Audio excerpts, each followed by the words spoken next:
Muy buenas, estamos con Leila Guerriero, bienvenida a la redacción del diario.es. Gracias, Laura. Es también una cosa en especial porque, bueno, comentábamos antes, ¿no?, que se reeditan 2 libros tuyos. No sé cómo es esto de como reencontrarte, ¿no?, con, bueno, en este caso, perdón, que no los he dicho, Los suicidas del fin del mundo y Frutos extraños, que se escribieron hace más de 2 décadas, ¿no? ¿Cómo ha sido el volver a estos textos, volver a ese momento, ¿no?, también de tu vida? Ya. Sí, eso es cuando pasa algo así, se reedita algo tantos años después, por una parte uno tiene la sensación de que fue ayer. Los suicidas del fin del mundo es el primer libro que publiqué, cuando ni siquiera tenía la pretensión de escribir un libro. Y Frutos extraños fue el segundo libro que publiqué unos años después. Entonces, por un lado parece que fue como ayer, y por otro lado, cuando, bueno, obviamente revisás los libros y en Frutos extraños hay algunas crónicas y perfiles, algunos textos agregados a la edición original, que esta se supone que es la edición definitiva y yo espero que lo sea porque ya tiene 800 páginas el libro más o menos. Y cuando revisás también un libro como Los suicidas, te da un poco de vértigo realmente. Empieza a funcionar la maquinaria del recuerdo, ¿no? Como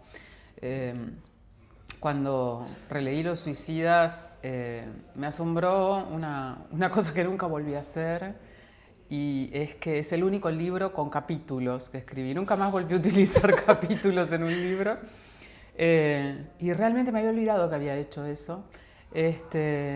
Y la maquinaria del recuerdo se pone en marcha, como te decía, en términos de que volví a ver ese lugar, Las Heras, el pequeño pueblo de la Patagonia, en el que transcurren los suicidios de personas jóvenes que cuenta el libro. Me asombró un poco haber tenido esa determinación, porque el libro, bueno, lo hice por mi cuenta, quiero decir, o sea, no tenía ningún compromiso editorial con nadie. De hecho, al principio no pensaba que iba a ser un libro, pensé que podía ser un artículo muy largo para alguna revista, y terminó transformándose en libro. Y no sé, sentí una especie como de respeto por esa chica que se iba a la Patagonia una vez y otra vez y otra vez, a este lugar hostil, en un momento de la Argentina que era un momento muy difícil porque empezaron los viajes en el año 2002 y habíamos atravesado la tremenda crisis política, social, económica del año 2001, de fines de diciembre de 2001, que fue una debacle total, cambiamos 7 presidentes en una semana, y bueno, digamos, gastarse los ahorros en sucesivos viajes a la Patagonia, además que es un territorio caro, porque bueno, todo allí es escaso y hay que llevarlo en avión, etc. Entonces eso, no sé, me dio como un respeto por esa persona que era. Bueno, porque además, no sé si también en esta cosa de reencontrarte, ¿no?, con tu yo que tomó esta determinación, también, claro, todo lo que aborda en el libro, no sé si también reencontrarte con estos testimonios, lo que sucedió, si te ha resonado más actual de lo que a lo mejor te hubieras esperado, o lo ves como que es una historia del pasado que pasó en ese momento y ya está. No, bueno, a ver, justamente el otro día leía en un diario argentino una nota muy larga acerca de una enorme cantidad de suicidios en una ciudad del interior, en la provincia de Entre Ríos. En los últimos tiempos se ha empezado a publicar un poco más acerca de esta problemática, sobre todo después de la pandemia, ¿no? Que aquí en España también es un tema, el tema de la salud mental, sobre todo de los jóvenes, pero no solo. No, hay muchas cosas del libro, o casi todas diría yo, que son temas abiertos todavía. La constitución del país, digamos, no la constitución, el libro, sino cómo se ha constituido, con casi todo centralizado en la ciudad de Buenos Aires y el interior bastante relegado, diría yo, salvo algunas ciudades grandes, importantes. El tema de las industrias, Las Heras es una ciudad petrolera, el tema de estas industrias extractivistas, que bueno, aterrizan en determinadas poblaciones y cambian la configuración social, cultural del sitio de muchas maneras, no solo las petroleras, las mineras, ¿no? El tema de la salud mental de los chicos jóvenes, la falta de futuro, de perspectiva, todo eso son temas que siguen abiertos. Y no veo ninguna voluntad de que se esté trabajando en eso. No, yo lo veo como, bueno, como un libro bastante actual, no como una historia pasada que ya quedó subsanada, digamos, para nada. Claro, porque además que tú ¿no? escribes, bueno, has escrito mucha crónica, ¿no? Estamos hablando, ¿no? de que hiciste unos viajes para poder hacer este libro. No sé, ¿no? Podríamos decir que teniendo como tiempo, ¿no? Para poder dedicar, para estar allí, para empaparte, para hablar con la gente, si cada vez parece algo un poco más, no sé si utópico, ¿no? De cara a como ahora todo va rapidísimo, ¿no? Que parece que tenemos que estar publicando cada 2 segundos. No sé si han cambiado un poco los tiempos o cómo convives tú con el hecho de que todo se ha acelerado y que quizás no hay ese reposo para pues, asimilar, ¿no? La persona que va a hablar sobre ello y luego poder contarlo. Mira, lo que pasa es que en la naturaleza de este género, digamos, de la crónica, está la lentitud y el tiempo. El oficio periodístico ha cambiado mucho, como vos decís, la necesidad esta de publicar todo el tiempo y llegar primero. Pero bueno, todo eso pertenece al universo de las noticias, que en algunos casos se hacen muy bien y en otros casos se hacen muy mal, precisamente porque el objetivo es llegar más rápido y no llegar mejor. Pero no conozco a ningún buen cronista o que se dedique a este tipo de crónicas más largas y más reposadas que no se tome el tiempo de ir una y otra vez a hablar con la gente. Imagínate, Las Heras es un pueblo muy pequeño, en ese momento tenía 9.000 habitantes, depende un poco también como del precio del petróleo, ¿no? Digo, cuando el precio del petróleo está muy arriba se necesitan como más trabajadores, entonces la población sube. Eso también lleva como a una fragmentación social tremenda, porque la gente son todos trabajadores golondrina de alguna manera, ¿no? Van y vienen y no se genera un arraigo. Pero yo iba a este pueblo a hablar de las historias de 12 chicos que se habían suicidado a lo largo de 1 año y medio. Entonces no puedes llegar y ponerle un grabador a la gente y decirle, cuénteme cómo se suicidó su hijo o cómo se suicidó tu novio. Hacía falta generar un vínculo con la gente. Y esto pasa en todos los temas. Si querés hacer un retrato, un perfil de un actor o de un músico o de un empresario, bueno, tenés que generar un piso sólido de confianza con el otro para que se abra y te cuente de la manera más genuina posible un poco el hilo de su vida, ¿no?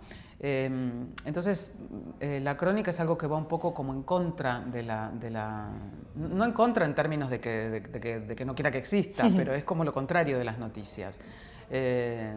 No es fácil conseguir ese tiempo, creo que en América Latina, donde hay una gran cantidad de muy buenos cronistas, también aquí en España, por supuesto, estamos muy habituados a generar este tipo de trabajos en paralelo a otras decenas de trabajos que son un poco las que permiten que puedas tomarte ese tiempo para escribir un libro, hacer una crónica o un perfil que te tome, no sé, 2 meses, 3 meses. Nunca yo por lo menos no conozco a nadie que esté haciendo solo una cosa a lo largo de 3 años, porque bueno, económicamente sería completamente inviable. Pero creo que siempre el tema del tiempo y del espacio fue una pelea que hubo que dar con los medios, con los editores, ¿no? Yo he tenido la suerte siempre de tener editores comprensivos y generosos. Y bueno, también lo que sucede es que si pedís 3 meses o 4 meses para hacer una historia, a la hora de entregar esa historia se espera que sea la mejor historia posible. Entonces, bueno, hay que tratar de estar a la altura de esa confianza que te brinda un editor, ¿no? Yo también soy editora y a veces me ha pasado que confías en un autor o una autora y bueno, te dice, bueno, dentro de 6 meses te entrego la crónica y te entregan la crónica último momento y te das cuenta que es como una tarea de alineo, digamos, o sea, como un poquito aquí, un poquito allá, no me lo trabajé mucho, está bonito escrito, ya con eso alcanza y no, la verdad es que no. Claro, no sé si también, o sea, estamos hablando como la parte de quien hace, ¿no? Quien escribe la crónica, pero no sé si quizás ha podido cambiar, no sé si la manera de recibirla, en cuanto a que ya esta cosa, ¿no? De pedir como las cosas muy rápido también tiene que ver con que mucha gente ahora ya solo lee titulares, ¿no? Sí. Bueno, sí. Se supone que los hábitos de lectura, se supone no, han cambiado. Este bombardeo, el scrolling infinito, ¿no? El scrolleo infinito. Mira, en mi experiencia, claro que yo no soy por ahí, qué sé yo, el lector promedio, no sé, yo leo mucho y me siento a leer y soporto quedarme una hora sentada leyendo un artículo o las páginas que sean de un libro. Pero en mi experiencia la gente, o sea, digo, yo aspiro cuando escribo a escribirle a alguien, a un lector más inteligente que yo. O sea, me parece que lo primero es eso, es tener respeto por la inteligencia de la gente que va a leer. Y en mi experiencia, aun cuando los artículos son muy largos, el lector que está interesado, no sé, en una firma o en seguir una firma o en un tema determinado, si la cosa está bien hecha y es sólida, funciona. Yo he publicado cosas muy largas aquí en España y al final del año me han dicho que han sido, o sea, han obtenido la mayor cantidad de lecturas y de permanencia, porque eso también, todo se mide, ¿viste ahora? Total. Al final del año todos los medios de comunicación, las plataformas te mandan el mail. Así ha sido tu año en... Aquí cada semana, o sea que sí, estamos... Yo por suerte no tengo esa... Pero entonces, bueno, es un poco... creo que los lectores musculosos siempre, me parece que no son como la mayoría, ¿no? Digo, en mi propia experiencia de niña y de adolescente, yo era muy lectora y creo que nunca, también tenía muchísimas amigas y jugaba muchísimo. Y ese hábito de la lectura creo que no lo compartía con nadie, con ninguna de mis amigas o amigos, era la única que leía y me parece que siempre ha sido un poco así. Bueno, mira, si son las de esperanza, pensar que en el futuro seguiremos más o menos igual, ¿no? Que no se pierda, bueno, eso, ¿no? Que sea, que de repente, pues o sea, no todos los temas se pueden contar en 3 palabras. No. Además hay que aclarar eso, digamos que no todos los temas tampoco pueden contarse, sostienen un reporteo de 3 meses, o sea, tiene que ser una historia sumamente singular, que tenga una beta universal muy fuerte para que, bueno, viaje bien en el tiempo. Por eso, una cosa es la noticia y otra cosa son estos temas, no sé, un perfil de Fito Páez o de Ricardo Darín, como se incluyó en la edición definitiva de Frutos Extraños.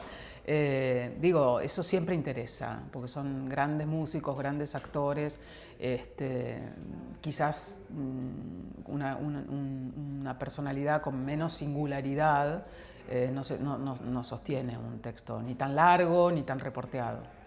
Claro, es curioso porque, ¿no?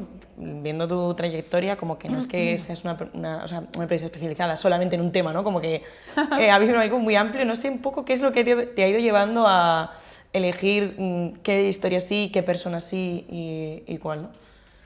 ¿Sabes que no sé? O sea, no lo sé. Evidentemente hay toda una faceta del trabajo que tiene que ver con el interés por cuestiones culturales, artísticas, ¿no? Como mucho perfil de artista plástico, de fotógrafo, de escritor, de músico. Hay una enorme faceta ahí. Y después las crónicas son un poco, no sé, no hay un hilo conductor tan claro. Me parece que tengo mucho interés por las historias del interior de mi país, de provincias, porque de hecho Los Suicidas es un libro de provincia. El otro libro que también publiqué en Anagrama se llama Una historia sencilla y es la historia de un pequeño pueblo del sur de una provincia del interior en el que se desarrolla un concurso de malambo, que es un baile folclórico argentino. Digo, hay como un interés, me parece que hay un interés ¿cómo decir? Como en lo que está como periférico, ¿no? Fuera de los focos cenitales que iluminan la escena con mayor, con mayor fosforescencia, digámoslo. Me parece que hay una voluntad de visitar un poco la periferia, ¿no? Que no quiere, lo marginal también me interesa, pero acá hablo más del margen, lo que no es tan evidente. Sí, creo que eso, pero me cuesta mucho porque la verdad es que las crónicas son muy diversas, o sea, digo, me interesa mucho cuestiones relacionadas con los años de la dictadura en la Argentina, por ejemplo. Digo, tengo muchos textos escritos acerca de eso y un par de libros también, La llamada y La otra guerra, que son temas relacionados directamente con aquellos años.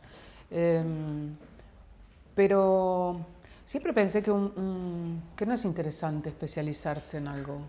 Algo de pronto me llama la atención, puede ser una noticia antigua que veo publicada en un diario en el año 1998 y la guardo durante 20 años y de golpe digo, ahora.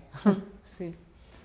Claro, curioso porque, bueno, curioso, no, mencionabas ahora tus publicaciones y los libros sobre la dictadura en Argentina, ¿no? Aquí a veces está como la sensación, es verdad que las historias de los dos países son distintas, ¿no? De Argentina y de España, sí. Y cómo se resolvió, bueno, se resolvió.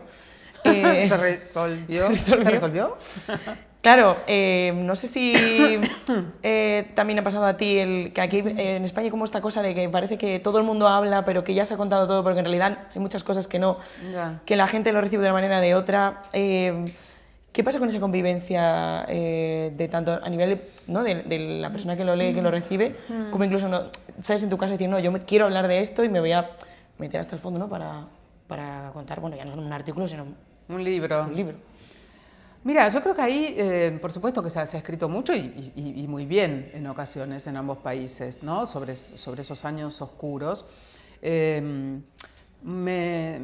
Por un lado, me parece también que, digo, hay lectores jóvenes, gente que no vivió esos años y que saludablemente está interesada por informarse, por entender. Pero me parece también que a pesar de que las cosas han estado muy contadas en algunos casos, lo que se puede aportar a veces es un cambio de punto de vista.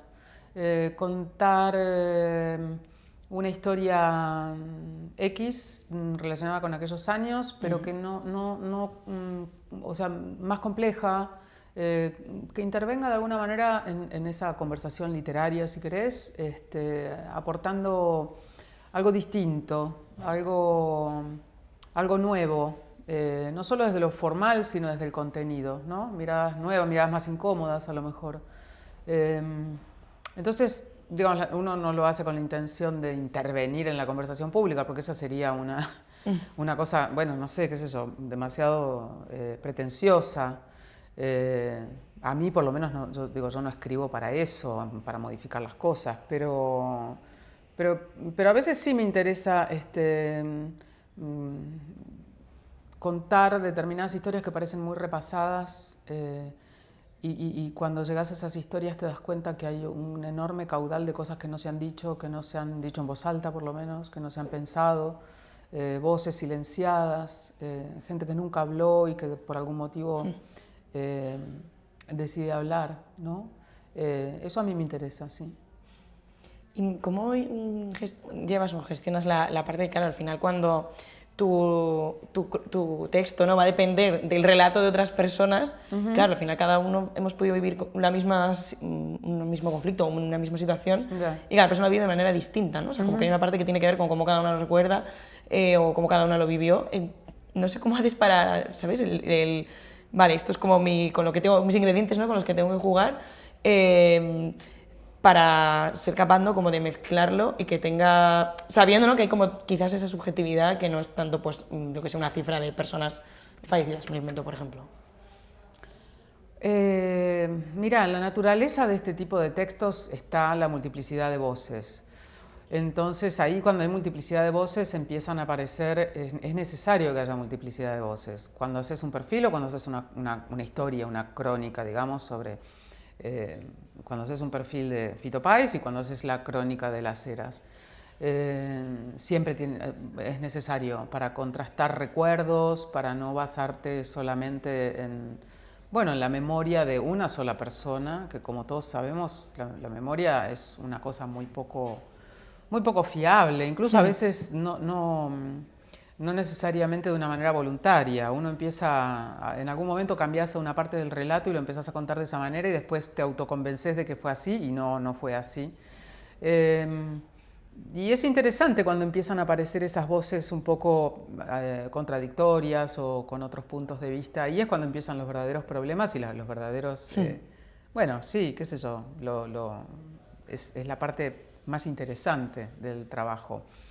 ¿Cómo lo gestiono? Sin tener miedo a esas contradicciones, siendo, no sé, como honesta con los protagonistas de la historia a la hora de confrontar versiones distintas o visiones distintas, ¿no? Preguntando, mira, fulano de tal me ha dicho que lo que me contaste lo ve de otra manera, ¿qué pensás de esto? Me parece que en la misma naturaleza de estos relatos de no ficción está esta multiplicidad de voces. Y después cuando tenés demasiadas voces, lo que hay que hacer es, bueno, equilibrar las cargas. Hay todo un trabajo de edición, obviamente, con esa cantidad de testimonios. No puedes hacer un copy-paste porque sería una cosa burocrática. Digo, escribir no va de eso. Y cuando es demasiado el material, bueno, hay que aplicar paciencia. Es lo único que se puede hacer. Y de cara a esta primera persona, ¿no? Que inevitablemente también se cuela en la crónica, no sé cómo también mides el cuánto, ¿no?, de protagonismo, ¿no? Porque hay, no sé, hay como mucho cronista de yo, sí. ¿no? Y en tu caso, claro, ¿cómo has ido midiendo o tuviste claro siempre, o siempre has tenido claro sí. como esa distancia que también tenía que plasmarse, ¿no?, dentro del texto? Bueno, no sé, seguramente me he equivocado. Yo no tengo la varita de la justicia en la mano para medir eso. Yo creo que el punto es que uno tiene que tener la mesura y la prudencia de no ponerse nunca por delante de la historia, entender que la historia siempre es la historia de los otros, y en todo caso entro en los textos para explicitar algún tipo de, bueno, de duda o de pregunta o de respuesta que no logro encontrar. Creo que las intervenciones tienen que ver con volver el texto más inestable todavía, o sea, como un texto más incómodo, es como decirle al lector de alguna manera como un guiño, ¿no? Como sé que usted se está haciendo esa pregunta, yo también me la hago y no tengo respuesta. Podés ser muy torpe utilizando la primera persona y también podés ser súper torpe utilizando la tercera persona. Si pones mal la cámara está mal puesta, en primera o en tercera persona. Lo que me parece que a veces pasa es que algunas personas creen que escribiendo en primera persona el texto se transforma en algo como, bueno, más atractivo, ¿no? Como más sensacional, y esto no es así. Hay que saber también cuándo uno tiene que escribir en primera persona o cuándo tiene que escribir en general los artículos que publico en los medios de comunicación, excepto que sean, no sé, cosas muy más personales o, no sé, testimoniales, digamos, son en tercera persona. Los perfiles y todo esto, no. En los libros se ha dado otra lógica, y casi todos los libros están escritos en primera persona. Precisamente para esto, para introducir en el libro reflexiones, miradas que de otra manera que si no estuvieran en primera persona no tendría manera de introducir. Creo que también es al contrario, en vez de un acto de soberbia, es un acto de modestia entrar en primera persona, como diciendo, bueno, no soy capaz de tal cosa, ¿no?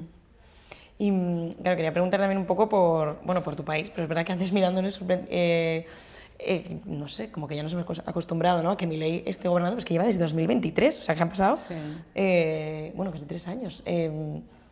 No sé cómo has vivido tú estos años desde entonces y también quería preguntarte si de alguna manera, ¿no?, que bueno, no es el primer líder de extrema derecha que hay en el mundo, pero como que parece, ¿no?, que cada vez van ganando como más terreno. No sé cómo también tú como ciudadana, ya no solo como periodista, llevas esto. Sí, también soy ciudadana. Mira, la verdad es que la llegada de Milei a la presidencia a mí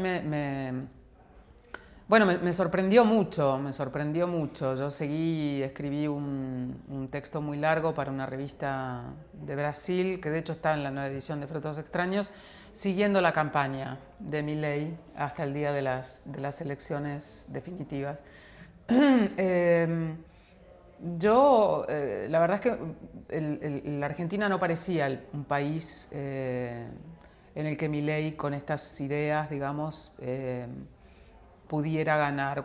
Me resultaba muy curioso que cuando hablaba con la gente, obviamente iba a los actos de campaña de unos y de otros, ¿no? Del candidato peronista y de Milei, pero más de Milei, porque la idea era seguir esa campaña en particular. Cuando hablabas con la gente, en ese momento, digamos, era muy, para mí, alarmante el tipo de propuestas que hacía Milei. Y cuando preguntabas específicamente por esas propuestas más alarmantes en relación a los derechos humanos o en relación a otras cosas, la gente decía, no, pero eso no lo va a hacer. La gente que lo iba a votar.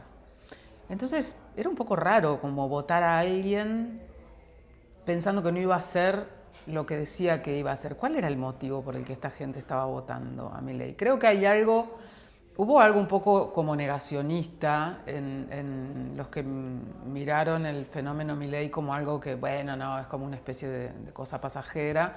La misma que hubo con las dos presidencias de Trump, ¿no? En Estados Unidos. Yo recuerdo que con la primera presidencia yo estaba aquí en España, mientras estaba votando en Estados Unidos, y bueno, me cansé y me fui a dormir y dije, seguro que no va a ganar, y al otro día prendí la televisión y Trump era presidente. Y la verdad es que todos los medios de comunicación serios que leías en Estados Unidos, como que desestimaban la posibilidad de que Trump. Entonces creo que hubo en ese sentido una parte de muchas cosas que no se miraron.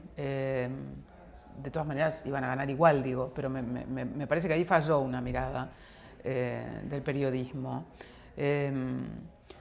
Yo lo vivo con dificultad, la verdad, porque como ciudadana y como periodista también, porque hay un nivel de crispación y de ataque hacia todos lados desde el poder que enfatiza mucho una especie como es como tiende a despertar una especie de ira social que a mí me parece muy peligrosa, ¿no? La Argentina es un país, bueno, muy polarizado, aquí también pasa lo mismo, pero me parece que fogonear tanto esa división, esa ira desde el poder presidencial, bueno, es socialmente peligroso, porque bueno, la Argentina está muy lejos de ser un país que ha salido de todos sus problemas, ¿no? Económicos, sociales. Entonces, bueno, hay mucha desigualdad, hay pobreza, hay gente que no recibe un aumento de salario desde hace años, las fábricas cierran. Entonces, bueno, es complicado eso. Y por otra parte me parece también que hay una cantidad de consensos en relación a cosas que a mí me resultan importantes y creo que a mucha gente también. Todo lo que tiene que ver con el gran trabajo con los derechos humanos, la memoria, el tema de género que se hizo en la Argentina, que es un país que fue como muy pionero en muchas cosas, que yo creí que ya eran consensos que no tenían vuelta atrás, ¿no? Y de pronto todos esos temas empiezan a aparecer en el discurso como cuestionándose lo que se hizo con todo eso, ¿no? Y bueno, me preocupa mucho eso, cuál es la mirada sobre los temas de género, cuál es la mirada sobre los temas de derechos humanos que se va a tener de ahora en más. Y lo que me preocupa es, bueno, básicamente, no solo que desde el poder se esté proponiendo que esos consensos ya no son los que creíamos, sino que hay como una gran... como parece haber un apoyo social, ¿no? Entonces eso es desconcertante porque uno dice, ¿y entonces en qué país estaba viviendo yo? Creía que estábamos todos de acuerdo en relación a que, por ejemplo, la dictadura no fue una guerra de bando, fue terrorismo de Estado. Bueno, ahora todo eso parece estar en discusión. yo pensé que ya habíamos saldado esa discusión. Y dentro de este contexto, ¿no? Que hablabas de la polarización y demás, ¿sí sientes que desde el periodismo podemos hacer algo? Sí, sí, yo creo que sí podemos hacer algo. En principio, a mí me gustaría encontrar una manera, no sé, serena e inteligente de poder intervenir en esa conversación sin griterío, sin manipulaciones, sin desprecio por el otro, porque también eso es algo sin burlas, ¿no? Mutuas, digo, de los dos lados. Sí, creo que sí, digamos, que debería haber maneras serenas de decir cosas, de poner en la conversación otros puntos de vista, pero sin seguir el camino de la ira, de la exaltación, porque si no es un poco repetir el mismo discurso que queremos, bueno, que no nos deja cómodos, ¿no? Yo todavía no encontré la manera. No. Sí. Sí, porque además hay esta cosa, ¿no? Que parece que muchas veces la mayor burrada que se haya dicho luego es lo que va a generar más visitas, ¿no? Sí. Como que creo que a veces, bueno, esto es autocrítica absoluta, como que también caemos, ¿no? En reproducir eso. Totalmente. Sí, hacer, o sea, digamos, a ver, si uno siente que le están haciendo bullying, ponele, la respuesta no es hacer bullying al que te hace bullying, ¿no? O sea, digo, si vamos a ser todos unos matones, bueno, esto es una pelea en el barro. Y sí, me parece que, digamos, al tomar partículas o piezas del discurso y generar toda una gran discusión a los gritos sobre esos gritos, no creo que genere ningún tipo no creo que genere nada interesante. Sí, y creo que, a ver, me parece que la voluntad última tiene que ser la voluntad de entender, de tratar de decodificar. Y si hay algo que creemos que no está bien, tratar de entender por qué pasa eso que pasa, para de alguna manera como, bueno, tratar de desactivar ese dispositivo que se puso en marcha. Pero hacerlo a los gritos y con burlas no me parece que sea no sé, es como desarmar una bomba a martillazos, ¿no? No es una cosa que se pueda hacer.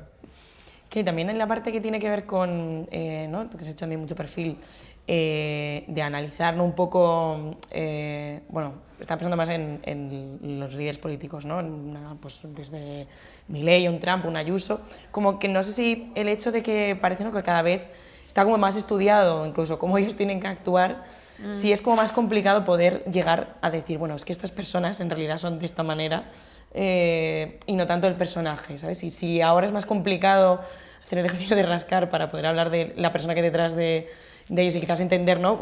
Por qué llegan a donde llegan, por qué se mantienen donde se mantienen, que en otro momento en el que igual no había tanto espectáculo como ahora, ¿no? Porque parece que estamos viendo películas todo el rato y no. Sí. No sé, no debería, o sea, digo, la gente que está en el poder siempre fue bastante inaccesible, quiero decir, o sea, no creo que haya ninguna posibilidad de que un primer mandatario, por ejemplo, me dé a mí el tiempo que me da, no sé, un gran músico, un gran actor, gente con mucha exposición pública, pero que tiene otro tipo de agenda, de tiempos o de voluntad de contar su historia, ¿no? Me parece que siempre es difícil leer el poder. Yo no soy una especialista en eso, ni mucho menos. Pero deberíamos partir de la voluntad de tratar de hacerlo y no solo de reflejar lo que hizo, lo que dijo y criticarlo, sino ir un poco más atrás y entender cómo se llegó ahí. Seguramente esta gente tiene una especie de manual muy, muy estudiado. Que se comparten entre ellos, de hecho. Sí, evidentemente. De todos los bandos, digo, ¿no? Es así. Comentábamos también antes de la entrevista, ¿no? Que estamos viviendo, bueno, esta semana, ¿no? Esta semana no, fin de semana pasado, que tenemos a Estados Unidos y a Israel atacando Irán, respuesta, que no sé muy bien en qué punto estamos del mundo, ¿no? Que además, pensando también un poco en la cantidad de sitios que has estado, de la cantidad de historias que has escrito, de temas distintos, no sé si hay algo que todavía te sigue sorprendiendo, esto en concreto. No, bueno, sí, sorpresa y miedo, ¿no? Digo, hay conflictos por todos lados, y no parece ser, digo, la manera de acabar con un conflicto no parece ser generar uno más grande. Eh, Ahí, mira, no sé, no... En el caso de Trump, yo siento que es una persona que, o sea, está haciendo cosas que parecía que no se podían hacer. eh, Y el tipo parece tener en la cabeza la idea de que ¿quién dijo que no se pueden hacer? O sea, sí, yo voy y tiro una bomba, o yo voy y saco a todos los inmigrantes, y yo voy y pongo aranceles. O sea, ¿quién me va a parar? ¿No? Parece una persona como, eh, no sé, como si se hubiera roto una especie de pared que estaba ahí y era de vidrio, y él está yendo contra eso de una manera salvaje, diría yo, ¿no? Y lo que yo veo es que todos los mecanismos de control de eso se están revelando como muy poco eficaces, ¿no? Eh, Hay declaraciones, hay indignaciones, hay ONGs que dicen cosas y condenan y levantan el dedo, pero en la práctica no parece ser demasiado eficaz esa especie como de mecanismo de freno, ¿no? Parece que los frenos están fallando. Sí, Es como un auto lanzado a toda velocidad y nadie sabe dónde va a parar. Además, literalmente, porque hay esta cosa de decir, ¿qué será lo siguiente? ¿No? Como, ¿por qué le va a dar...? Bueno, a ver, dicho así es un poco frívolo, pero es que es un poco así, que cuando una cosa parecía que ya era lo suficientemente loquísima, sí. Viene con otra, pues aparece otra que sí, que es más loca todavía, ¿no? Sí, y uno piensa, bueno, no sé, digo,